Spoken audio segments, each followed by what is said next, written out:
ассалом ҳамватанони азиз. қисмати севуми барномаи бидуни марзро оғоз мекунем. омода ҳастед? рафтем.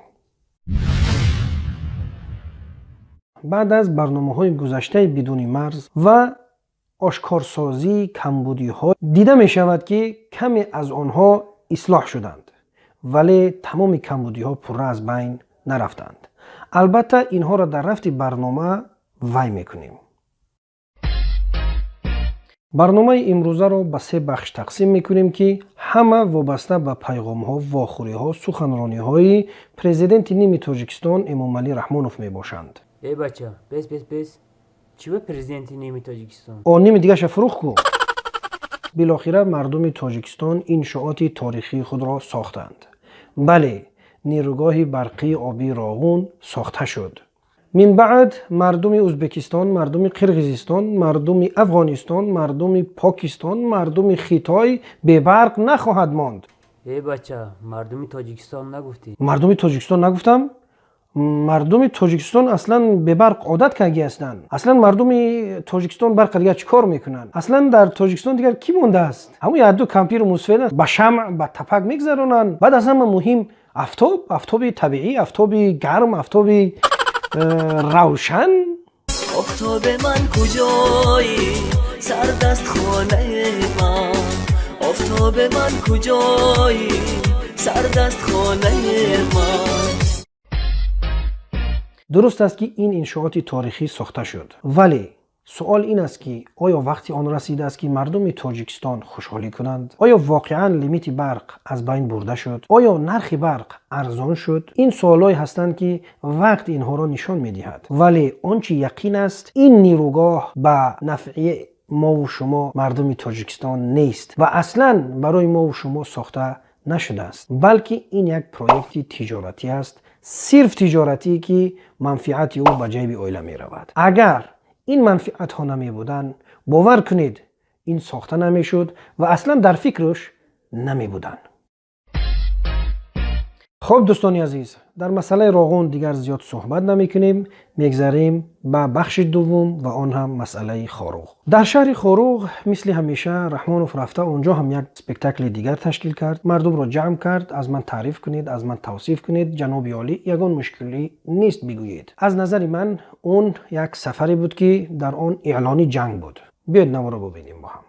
شما چیکار میکنید؟ ما برای چی تعیین کردیم؟ در وقتی تعیین کردن نصیحت‌های ما را فراموش کردیم؟ من چی یگان فرمان و سپارش دیگر دادم به شما؟ یک گپ زنید تو؟ در وقتی تعیین کردن همون نصیحت‌ها را فراموش کردین؟ اون همون نصیحت‌ها را، اون همون تقسیم کردن و خیر همش در جای جمعیتی گفته نمی‌شود. یگان سپارشی وی داده. او همین مرده که خوب یگان سپارشی ویتون داده است. او نمو ویوخی. چرا 4 جنایتکار را با ترتیب در آورده نمیتونید؟ شما نخود همون 4 جنایتکار را دستگیر کرده نتونین. نخود شما همونا را نبینین. هر روز در همین تلویزیون برآمد میکنن. خیلی هر روز ایسوس میروند میآیند. خیلی یک تاش در همین بری منبر شیشتگی است نمیبینیش. چرا ولایت قانون را تامین نمیکنید؟ نمیتوانید یا در کوشش نکردید؟ دل و گرده ندارید؟ وجدان پاک ندارید؟ وظیفه دولتی را بکنید. آقای رحمانوف، این بیچاره دست و پاشان بسته است. اگر قانون را رعایت کنند، از خود دستگیر کردن شروع می شود. سود و سودبازی از خود شروع می شود. تمام دولت دنیا همین است. رهبر دولت وقتی انتخاب می شود، در سطح مذهب‌های دولتی همون شخصیت‌ها را تعیین می‌کند که این سیاستی همین رهبر دولت را دستگیری می‌کند و عملی می‌نماید. بس. در تمام دولت‌های دنیا مردم رهبر دولت را انتخاب میکنن. فرقیت همین است آقای رحمانوف، بین انتخاب و غصب. انتخابات بهترین انسانها را سر قدرت میارد، نفرهای پاک، نفرهای ارزنده. اما غصب علی بابا رو میارد از قفاش چیل راهزن. در امریکا راننده را منع میکنن. اگر مبادا راننده از ماشین فراید در جایش میپراند. ما تمام امریکا را کفتیم. در یگان ولایتی امریکایی چنین قانون وجود ندارد. بنابراین دروغ نگو. دلیل ها خیلی زیاد هستند، ولی بیایید یک چند مثالی اونها را با هم میبینیم.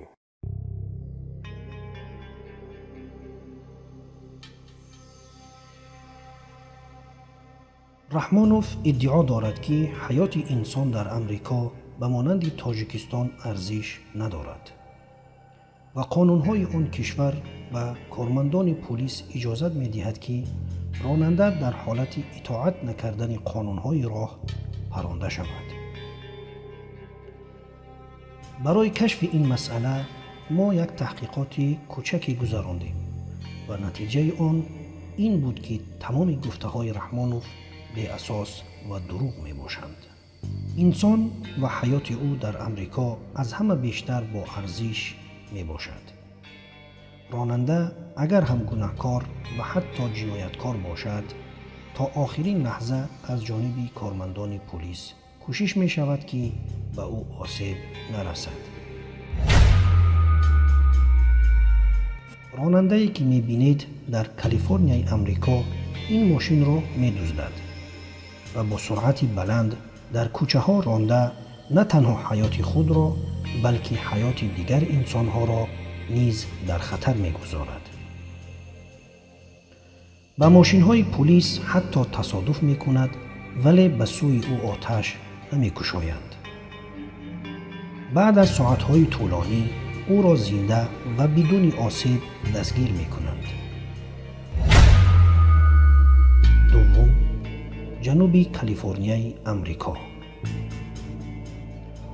راننده موتورسیکل با سرعت بلند در کوچه های شهر سیر و گشت می کند و وقتی پلیس از او طلب می کند که ایستاد شود، اطاعت نکرده برعکس سرعت را بیشتر می کند و قاعده های حرکت را بیشتر ویران می کند. بعد از گریختن یک ساعت بالاخره او دستگیر می شود بدون آنکه طرف او آتش گشاده شود. سوم، شیکاگو، امریکا. راننده‌ای که می بینید یک دختری می باشد که این ماشین را با تهدید سلاح می دزدد. پلیس از این اطلاع یافته دنبال او می شود. بعد کوشش های زیاد او یک روی نموده ایستاد نمی شود. با وجود امکانیت های آتش گشادن به سوی او خودداری می شود و راه را با سیمخوار برای منع نمودن ماشین استفاده می برند.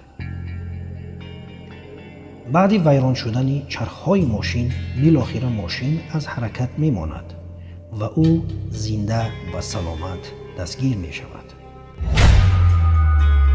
چهارم، فیلادلفیا، امریکا. این زن با شوهرش ماشین پلیس را دزدیده و تمام قاعده های حرکت را ویران نموده با ماشین ها تصادف نموده جان ده ها تن دیگر را در خطر می گذارد.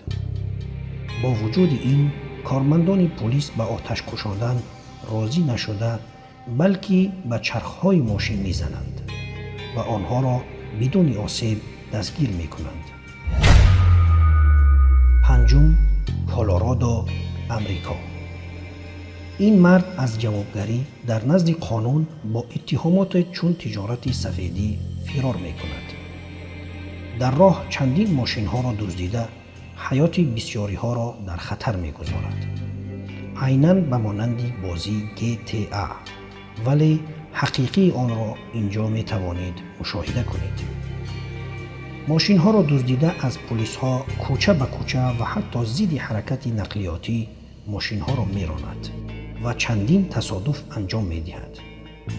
با وجود امکانیت پراندن او ببینید بالاخره او را چگونه دستگیر می کنند.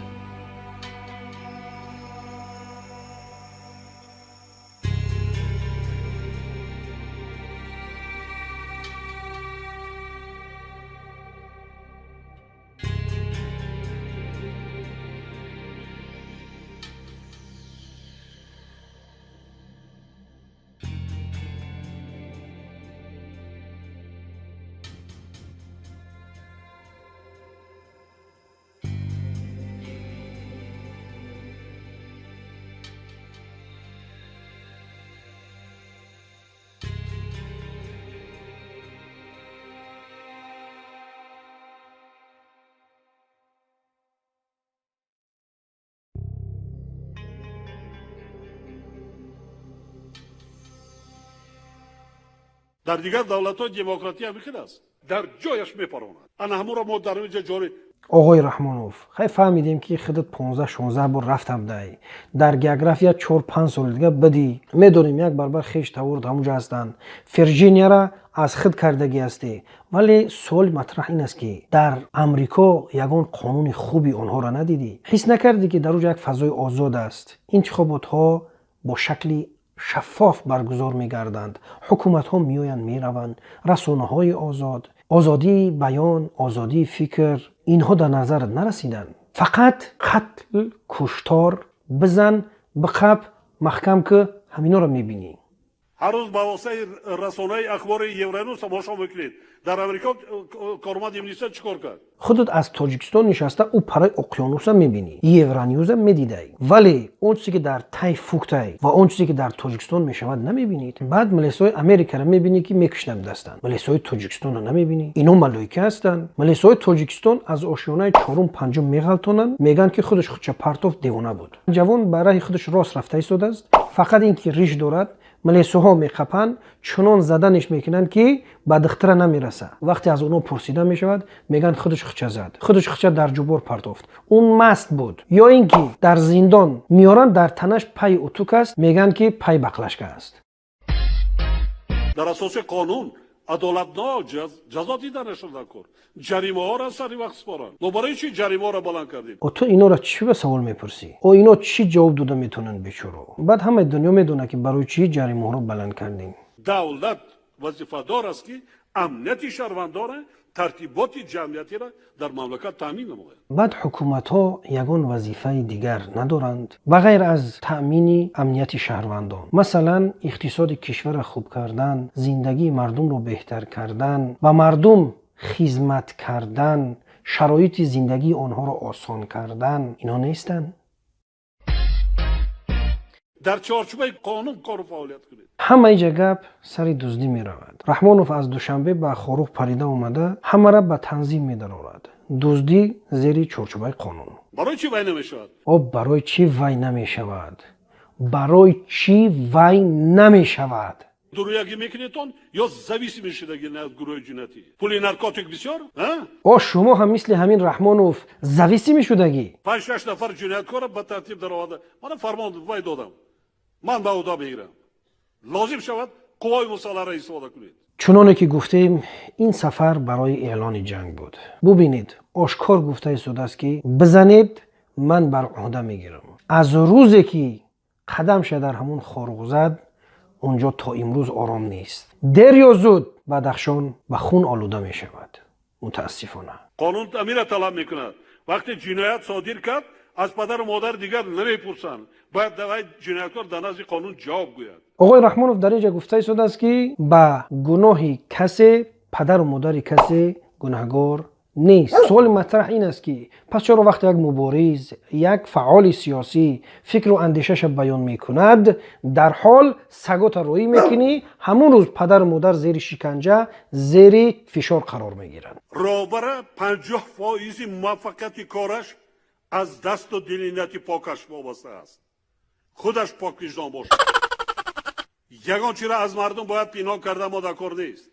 ҷинояткорро мебинад ина. вазифаи мо ғамхорӣ дар ҳаққи мардум аст, дар ҳаққи ҷинояткор не. ҳар чӣ карда истодем мо барои халқи вилояти мухтори Кӯҳистони Бадахшон карда истодем. воқеан дунё аҷиб аст. бубинед сари минбар як дузд ғоратгар Алибобо баромада мавъиза дорад. гуфта истодааст ҷиноят накунед, дуздӣ накунед, ғорат накунед, террор накунед, мардумро натарсонед. ин чӣ шӯрест? дар даври қамар мебинам тавқи заррин дар гардани ки мебинам? ман занҷира дар гардан кашол мекунам. ман вай надоштам, лекин маҷбур мешавам ки баъзан ин тамом расона ина пинҳон карда намешавад. тамоми дунёда паҳн мешавад. дар шаҳри хорум мана хеши фалонҷа ва ихеши дар тамоми дунё нашр мешавад. Евронюз аз он мегӯяд, вале Сафинаву Ҷаҳоннамову Тоҷикистон аз он намегӯяд. проблемаҳои ҷиддӣ ҳамин аст. дигар ҳамаша ягона проблема ҳамин аст. боқимонда ҳама ҳал шуд. дар Тоҷикистон ягон проблема мондагӣ нест. ҳаст ягон проблема. ҳаст ягон гап мезадагӣ не ҳаст гап занетон. бале ман як гуфтанӣ дорам ҷаноб. хуб чӣ гуфтанӣ доред? ҳамун масъалаи замин. шуд замин дар спискаи ман замин нест. хуб бигире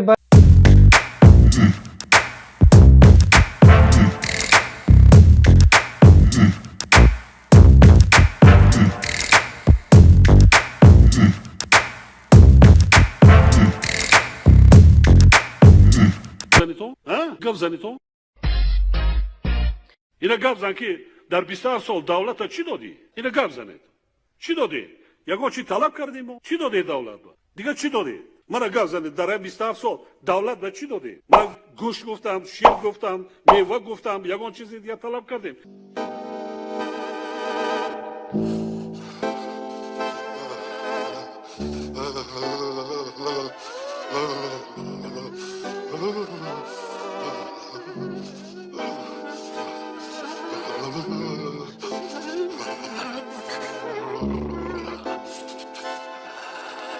бешарм беҳаё беномус. магар ин суоле ҳаст ки аз забони роҳбари як давлат нисбат ба мардум дода мешавад? дар куҷо дидаӣ ки мардум бояд ки ба роҳбар диҳанд? табиӣ ин нест ки роҳбар бояд ки ба мардум диҳад. бармегардем ба суоли ту ки мардум дар тӯли ин 27 сол ба ту чӣ доданд? мардум тамоми имконияти худро ба ту дод. сарват, моликият, курсӣ, қудрат, ҳамаи иноро дода рафтааст дар Русия ҳастай. ту ба инҳо чӣ додӣ? ман рафтам нави шаҳри ноё ҳозир гаштам назди мардум меравам, назди мардуми оддӣ меравам. нояи дурдастанӣ 8 сол буд нарафтам. нояи мурғоб дирӯз будам дар назди мардум будам, назди халқ рафтам, аз протокол берун рафтам, назди мардум рафта пурсидам. журналистони аҳмақ, кормандони радио ва телевизиони Тоҷикистон, куҷоба нигаҳ доред? маоша барои чӣ мегиред? ҳамин мардак дар ҳаёташ як бор протокола вайрон карда назди мардум рафта. кани навор, кани видео. шартаи ҳамин бечора ба забони ҳол биёя бага ки ман вай кардам, вай кунед. давлати Тоҷикистон танҳо ватани як президент нест, раҳмонов нест. кули ватани ҳамаи мои шумо аст. ватани 9 миллион аҳолӣ аст. ҳамин калагавз худша раҳмонов мега, вале мебинем ки баъзеҳо худшона даронда раҳмон меган. кадомира бовар кунем? муҳлати як моҳ уда карда метавонем. мана органҳои маъмурӣ, қудрати низомӣ дар ихтиёротам. мо мегӯям ки дар чорчӯбаи қонун. куштан дар чорчӯбаи қонун чӣ гуна аст? биёянд бикушанд, дар даст автомат битан, дар пешон варақ бимонанд, сёмка кунанд, бигӯянд ки ин террорист аст, ин ҷинояткор, ё ин ки аз ин қатлу куштор ягон расона хабар наёвад. яъне комилан махфӣ ва комилан паси парда. такя кунӣ бо мардум, ҳама вай мешавад. ягон такя кун мардум қатӣ, халқ қатӣ вай кун. мо 27 сол шуд ҳамира гуфта истодем ки ба мардум вай кун ки вай мешавад. вай ки накарди як рӯз мехезӣ ки линго дар ваянд. мардум қатӣ такя кунед, кор кунед. натарсед аз халқ. аз мардум натарсед, бо мардум кор кунед. дидед ки вазъият камакак безеб шуд, интернетро қатъ кунед, ҳамеша телефонҳоро назорат кунед, симкартаҳоро ба отпечатки бифурӯшед. бек сабура бигӯед ки интервю диҳад. пулия попал, связ пропал. ман барои ҳамин таъин кардам шуморо ва интихоб кардам. агар вай накардин, бо дигар шахсҳо аст. агар вай карда натавонистед, бо ягон вай мекунем. кадро зиёд ҳастанд. дузу ғоратгару чоплусу лаганбардор лав задааст. шукрона кунед ин биинсофо.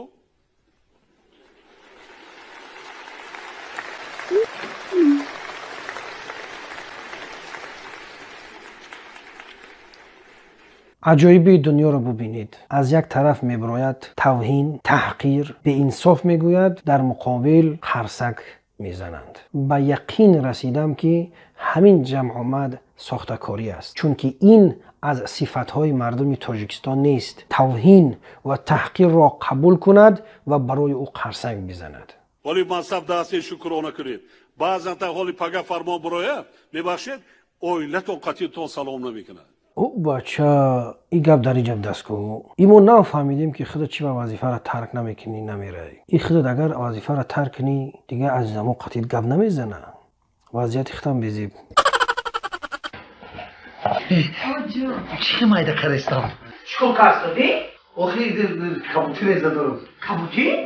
کابوتی الان زن کابوتی ریزه کنه؟ آخه با چلیکوش خیلی داشته. خیلی؟ مالی کولیا. چی داشته؟ کلاس پروی کرده گیرده. نمیشه تو ریزه کار دادی؟ آره یاردم کنه. بچه حیفی تی هفت پشتک این کار کرگی نیست. تو من شرمنده کردی قدیر درگیری تو من شرمنده کردی. باور کنید تو نمیخواد از طبیعت انسانی یه هفته خونه خوره کودکات ایتانات بگریزه نه بر خونه یک چی رئیسای با شهر نویا نزدی مردم روین نزدی ما میدونم سوی کره با قوت نداریم لیکن یک بنگاه تیوی را تعمیر کردم حشر قطعی کرده ممکن همش حساب بودجه گیریم وقتی بسیار رو میگیره چند سال دوام میکنند لیکن بسیار هست از سوی کرانه که مکتب بنیاد میکنند انشاءات دیگر بنیاد میکنند کمک میرسانند خب با مردم کار کنید در جایی که پرابلم هایی هست کار کنید تا ما دستگیری میکنیم دقت کردین همین برزگو چی گفته ایستاده است احمقی خودش آشکار بیان داره گفته ایستاده است که ای رئیسای شهرها و ناحیه‌ها شما برای آباد کردن یگان جا تعمیر بودجه نشوید شما از خلق بکنید مردم فریاد کنید مخصوصا تاجرا را بفهمونید اگر که نفهمیدن با ما میفهمونیم شما اگر که او طرف نفهمیدن بعد خیلی یگان دلای دیگه های تیار میکنیم پای پیچون میکنیم میریم در بری زید سعیدов یا امید 88 میشنونیم شما دیروز با من همه شاهد آن بودیم که اولین باران و برف هم در حدود ولایت سخنو که نایه مرغاب من همون حرارت بایی که فر اومدم باور میکنین فکر کردم که از اینجا دیگر برآمده نمیتونم آقای رحمانوف خودت فکر مردنم میکنی این فکرم میکنی که یک روز نه یک روز میره به اون بالا را باور که همون مردم مرغاب گاو چاروا میکشتن اگر امیت میشید تیاری به دوره تیرما و زمستان الان تیرما شروع شده است ببینید انگیش کشانده سری وقت ذخیره کردن در کار حالی میوه سبزیجات خیلی زیاد است فراوان است ذخیره کنیدتان حداقل برای زمستان خودتان برای فرزنداتان ذخیره کنید مواد غذایی همین صحبت‌های رحمانوف تماشا کرده همون کینوی حضرت یوسف در یادم میزنه اون همون پوتیپوار و کاهنان معبد هزار سالها پیش این هم استیل استفاده میبردن برای سالهای وزبین ذخیره میکردن تصور کنید که سالی 2019 عصر 21 یک حاکم پیدا میشود که میگه سال آینده وزبین میآید ذخیره کنید حد اقل همون امکانیت ذخیره کردن خودت فراهم بیار در زمان حضرت یوسف حکومت همین کارو میکرد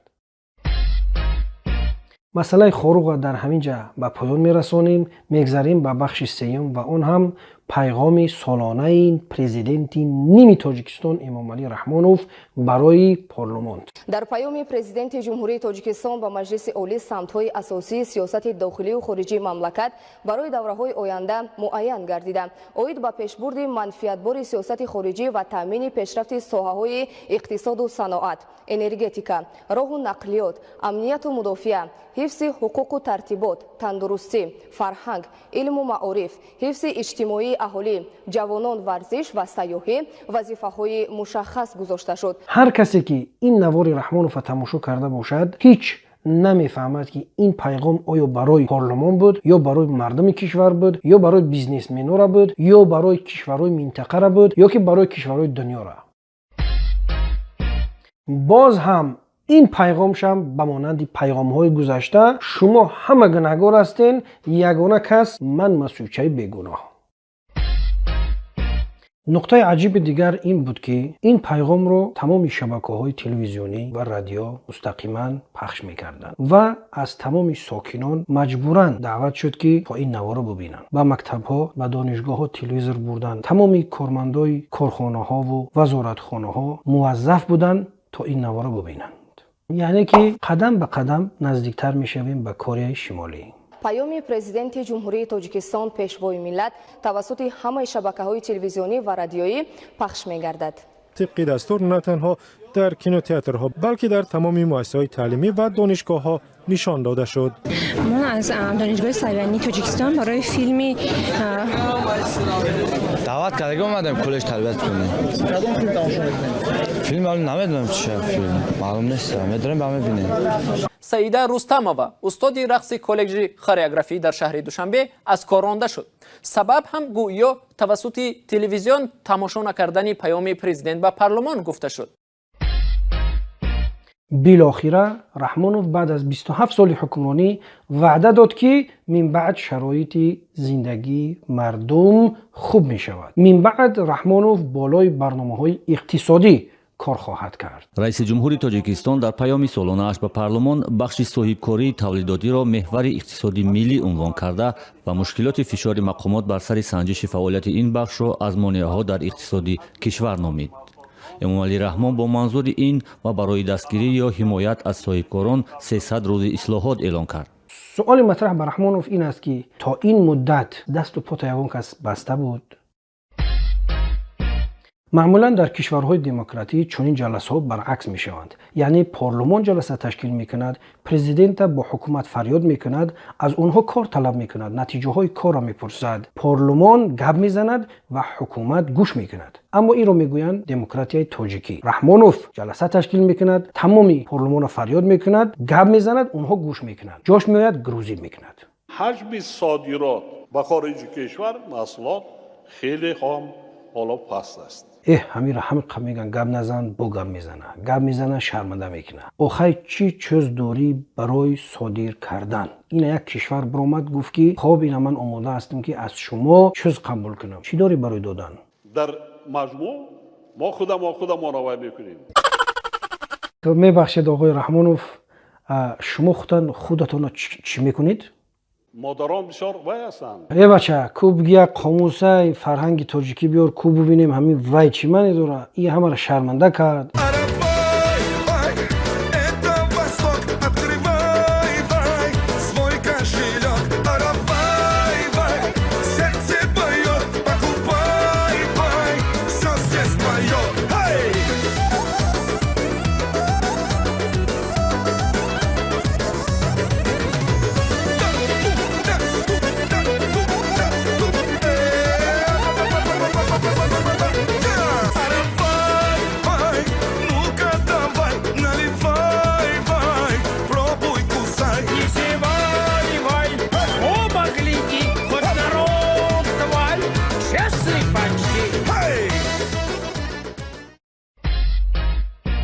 وابسته به این ضرور است که تا سال 2030 حصه ساخته صنعت در مجموع محصولات داخلی به 22% رسانیده شود.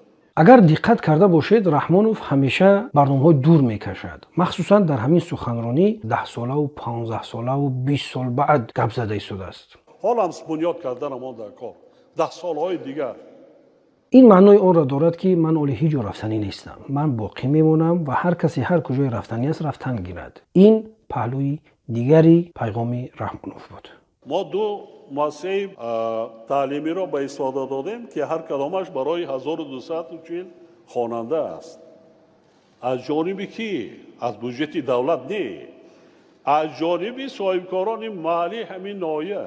یکیش 26 میلیون سامانی خراجات کرده است، دیگرش 22 میلیون سامانی.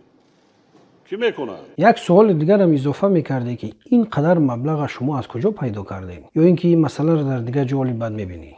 حتی در اروپای پیشرفته من میبینم، میخوانم، با واسطه تلویزیون تماشا میکنم. یورونیوز.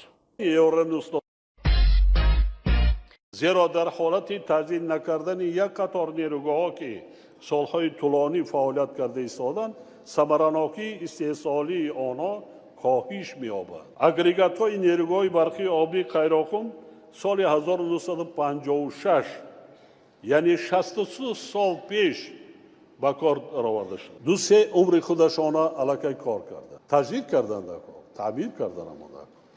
بسیار یک نقطه مهم از ذکر کردین آقای رحمانوف و آن هم از یک آهن مثال آوردین که وقتی از حد زیاد کار میکند فرسوده میشود، حاجت به تعمیر میشود و حتی امکان دارد برای دور پرتافتن شود. ولی فکر نمیکنید که وقتی یک انسان از حد زیاد کار میکند، 2 برابر عمرش کار میکند، اون حاجت به تعمیر نمیشود، حاجت به دور پرتافتن نمیشود؟ فکر کنم که فهمیدین. در 27 سال صاحبکاری کشورمان 2 سال اخیر مردم مملکت را پوره با بر تامین نموده در حجم قریب 3 میلیارد کیلووات ساعت نیروی برق صادرات کردیم.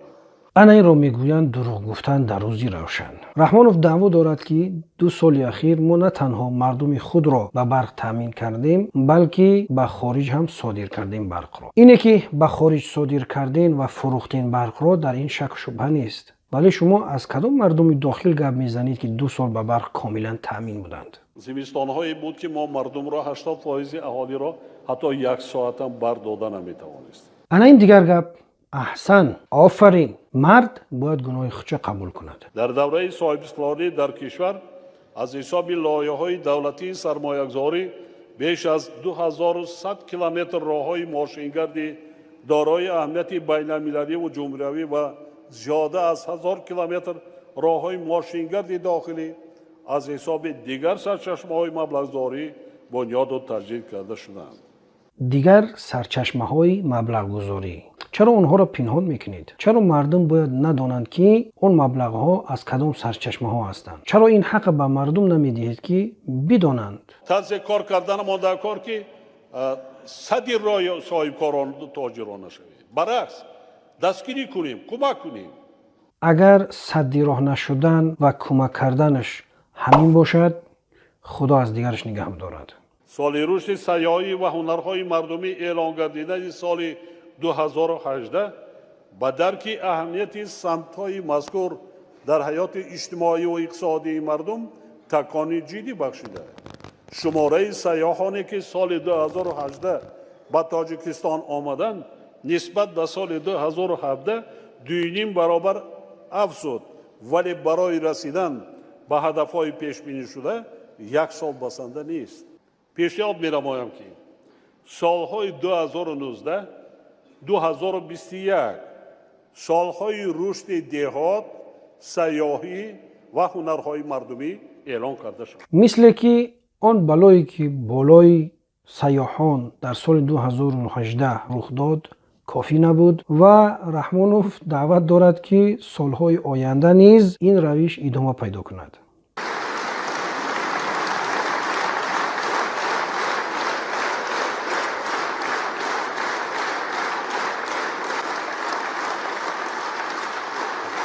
саломат бошед.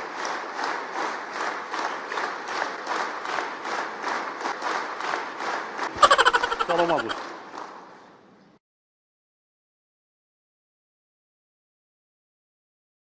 ана ҳамин тавр мисли ки қарсак мезанед давоми 3 сол кор карданамон дар кор ки анамин мақсадҳои барномаҳои неки мо амалӣ шавад. фақат қарсак задан бигиред ҳамаш мешавад. бо биёед як доираи калонтарини дунёро соз кунед, бо рафта як деги яктонаи ош пазед, бо рафта масъалаи чакана бубинед, бо як байрақи чанд сад метра соз кунед, ҳамаш мешавад.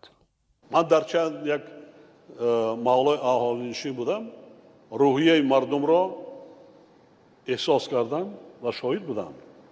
чӣ гуна хушбахт аст. ту аз кадом мардум ва аз кадом деҳа гап мезанӣ? ту дар ҳаётат як бор аз протокол берун омада назди мардум рафтаӣ? як бор поёнтар бифуро то ин ки бубинӣ мардум дар кадом шароит зиндагӣ доранд. модари 6 фарзанд дар яке аз деҳаҳои ҳисор барои наҷоти кӯдаконаш аз гуруснагиву бесаводӣ мехоҳад онҳоро ба ятимхона супорад.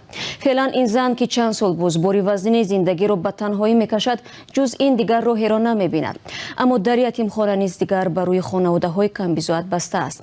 ҳоло аъзои оила ба ҷуз аз вагони бидуни оддитарин шароити зист ҷое барои рафтан надоранд. кадом модар фарзандро гардона ягон модар ҳеҷ маҳалаи фарзанд ихтиром намегардад. ки маҷбурам чикор кунам.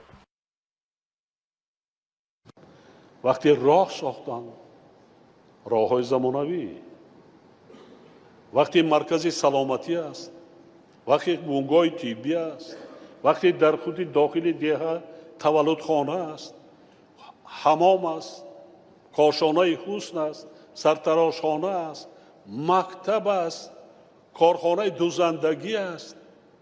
деҳаи фанфароғро як роҳи 7 километрии сангӣ ба роҳҳои аслии ноҳияи варзоб мепайвандад ки он ҳам як соли ахир бо ташаббуси сокинони деҳа бунёд шудааст. аммо ин роҳи кӯҳӣ дар фасли зимистон ва боришот баста мешавад. фанфароғ мағоза надорад ва умеди ягонаи боркашонии сокинон дар ин фасл хар боқӣ мемонад. 3 километр роҳ дорем. رای پیاده به هوای ما استفاده میبریم زندگیمون. من آرد میبریم، روغن میبریم، مثال یک چیزی لازمیمون به همه خرج استفاده میبریم. ما در همین قشر او علفمون همه چیمون به همین خرجمون زندگیمون. дар тоҷикистон чунин деҳоти кӯҳистонӣ зиёданд ки рӯзгори онҳоро бехард тасаввур кардан мушкил аст. ба раванди созандагии ватан ҳар як шаҳрванди бонангу номус бояд саҳмгузор бошад. ҳар фарди ҷомеа бояд касбу ҳунаре дошта бошад ки боистифода аз он зиндагии худро пеш барад. шумо ба амеди раҳмонов нашавед, ба амеди ҳизби халқи демократ, парлумон, ҳукумат умуман нашавед. ҳар чизе аз дасттон меояд, камара бубанде, аз қафои зиндагитон бише. мардуми шарифи тоҷикистон, оё медонед ки бузургтарин проблема барои раҳмонов чи аст? бузургтарин проблема мо шумо ҳастем. зиёдашавии аҳолӣ. бовар намекунед? биёед бубинем чӣ мегӯяд. ноҳияи рӯдакӣ 10 сол пеш ҳамагӣ 200-300 ҳазор аҳолӣ дошт. ҳолӣ 500 ҳазор. ва дар як сол дар як ноҳия дар паҳлӯи пойтахти мамлакат 7000 кӯдак ба синфи якум меравад. 7000 ин проблема. ман сафарода мепурсам, муошират мекунам ба хонандагон. паст аст. махсусан омӯзиши забонҳои хориҷӣ хеле дараҷаи паст аст. бале, сатҳи дониш паст аст. бесаводӣ бас аст. ҳамин раҳмонов нахонд, бас аст. худаш эътироф дорад. ман мебинам, ман муошират мекунам, забонҳои хориҷиро намедонанд. намехоҳам ки мисли ман сафар кунанд ва маҷбур шаванд як тарҷумон ҳамроҳшон бубаранд. ҳисоб кунед 2003-2018 15 сол. мисле ки раҳмонов дар калкуляторам хуб будааст. хуб ина мо ҳисоб мекунем аз соли 2003 то соли 2018. вале инам ҳисоб ку аз соли 1992 то соли 2019 чанд мешавад? мо тасмим гирифтем ки соли 2020 ҷашни яке аз ёдгориҳои бостонии кишварамон шаҳри қадимаи Саразро доир намоем. ин чорабинӣ имкон медиҳад ки мо маданияти беш аз 5500 солаи эътирофшудаи худро ба ҷаҳониён ба таври шоиста муаррифӣ созем.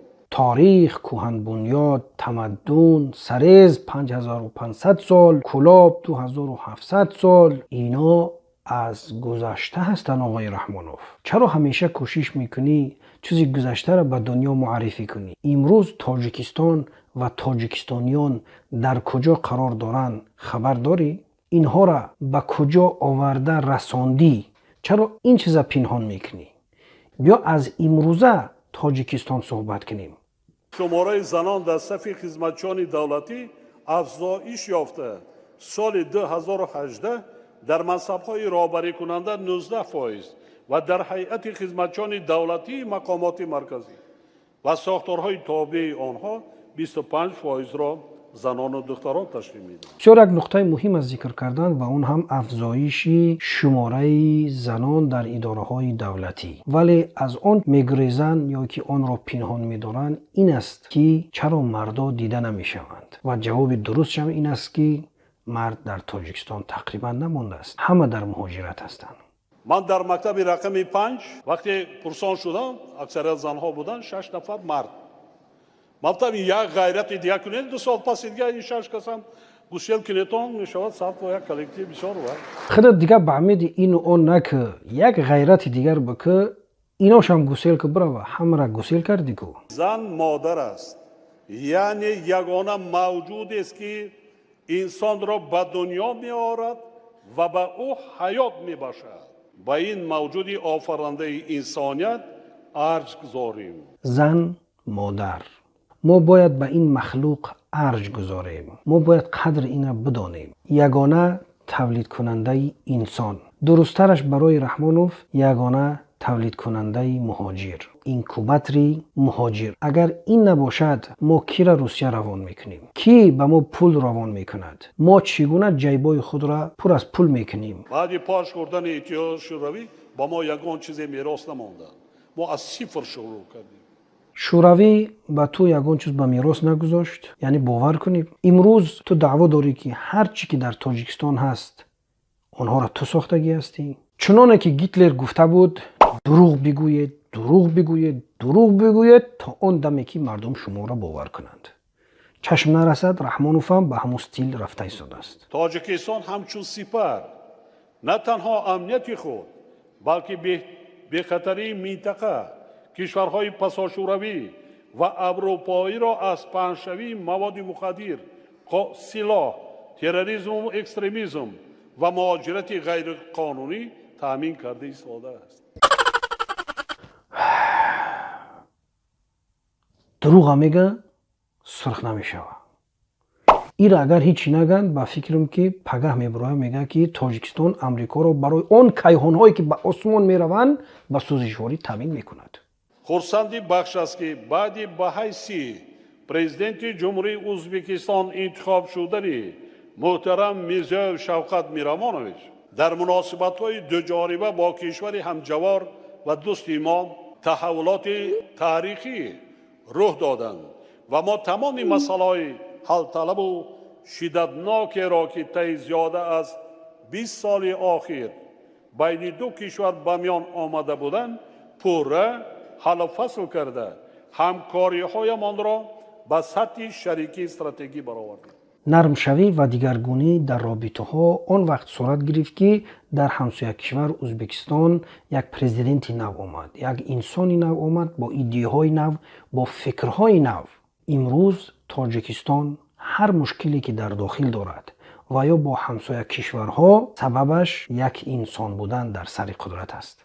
پشتیبانی یافتن گروه‌های تروریستی و افراطگرا از جانب بعضی دایره‌ها مرد باشی نامشانه بگیر، بعضی دایره ها نه، آشکار بگو فلان کشور خودت از تروریسم و اکستریمیسم دستگیری میکنی. طبق کنستیتوسیا خلق سرچشمه حاکمیت دولتی میباشد، یعنی حاکمیت به خلق تعلق دارد. این فقط در کنستیتوسیا نوشته است یا اینکه واقعا هم چنین است؟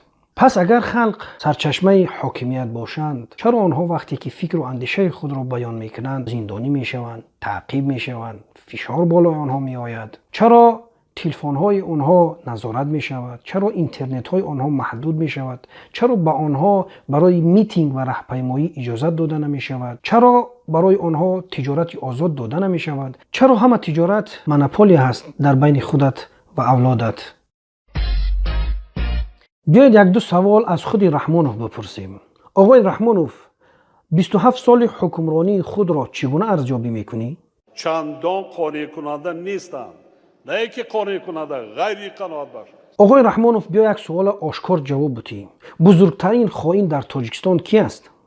من ایرا میدونیم. بعد از خودت کی هستند؟ از اعضای حکومت و وکیلان پارلمانت سر کرده تا راهبران همه ساختار و مقامات دولتی، رئیسان ولایت‌ها و شهر نایه‌ها و خدمتچیان دولتی. آقای رحمانوف همین دزدی غارت کردن مردم چی فایده دارد برای شما و برای اعضای حکومتتان؟ 50% موفقیت کار مقامات اصلا همین مسئله وابستگی دارد. تا 5000 10000 میگیره 15 روز بعد.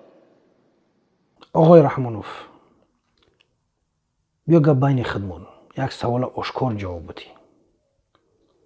زمین چند فروختی؟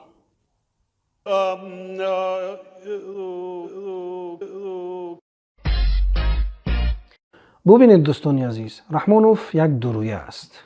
برای حل مشکلات داخل تاجیکستان مسئله ها را چنین پیشنهاد میکند.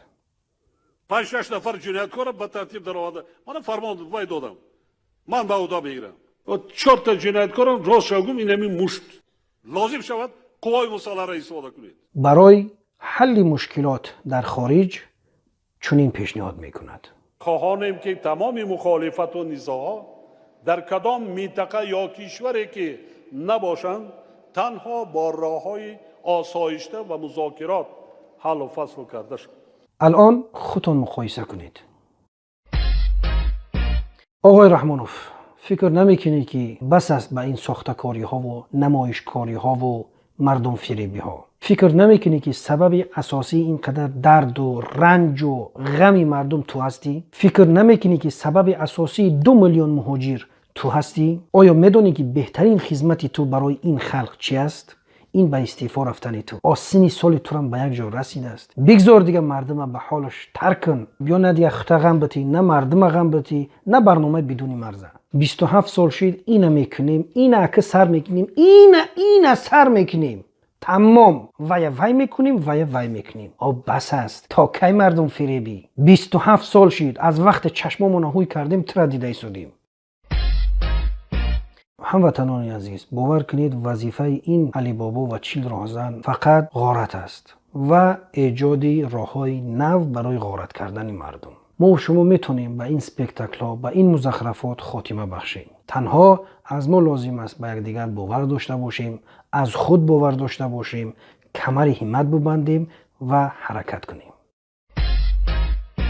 مردم شریف تاجیکستان، هیچ وقت ناامید نباشید. چون این شخصا میآیند و میروند. دور نمیرویم. سرژ سارکسیان، سروزیر ارمنستان، عیناً به مانند رحمانوف بود. انمی خیلی سپکتاکل جمع آمدها میکرد. چون این پیغام های دلبزن و طولانی داشت. همیشه وعده میداد که میشود.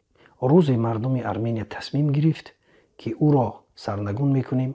سرنگون کردند. نفری را آوردند که دوست می‌دارند، نفری را آوردند که به او اعتماد دارند. از قلب انقلاب آمد پاشینیان. همون پاشینیانی که برای سرژ سارکسیان تروریست بود، اکستریمیست بود، ولی ببینید که تقدیر از کجا به کجا انسان‌ها را میارد. یکی از اولین کسایی که پاشینیان تبریک کردند خودی همین دیکتاتوری ما رحمانوف بود. ببینید امروز ارمنیا در کجا هست و روزهای آینده، سالهای آینده تمام کشورهای منطقه را خواهند گذشت.